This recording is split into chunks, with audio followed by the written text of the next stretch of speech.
السلام علیکم۔ ایک دفعہ کا واقعہ ہے کہ اللہ کے نبی علیہ السلام کے پاس ایک یہودی لڑکا خدمت کیا کرتا تھا۔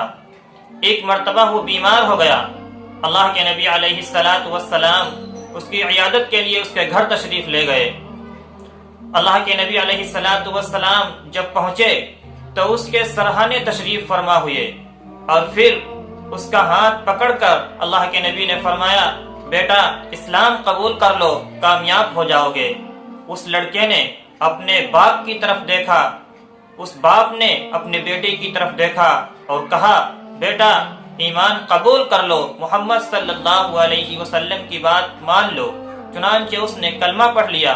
اللہ کے نبی علیہ السلام جب واپس تشریف اپنے گھر پر لائے تو اس کو دعا دی کہ تمام تعریفیں اس اللہ کے لیے جس نے میری وجہ سے اس کی جہنم سے نجات دلا دی۔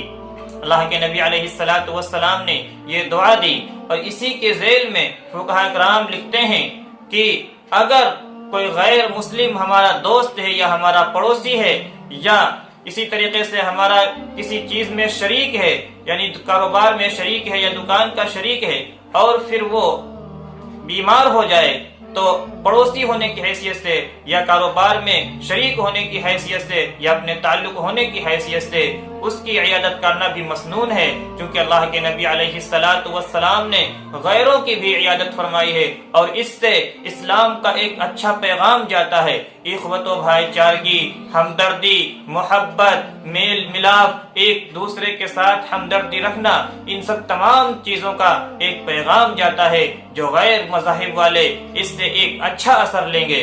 اس لیے اگر ہمارے تعلق کسی غیر مسلم سے بھی ہیں اور وہ بیمار ہو جائے تو اللہ کے نبی علیہ السلام کی سنت سمجھ کر ہمیں ان کی عیادت کرنا چاہیے۔ یہ اللہ کے نبی علیہ السلام کا طریقہ رہا ہے۔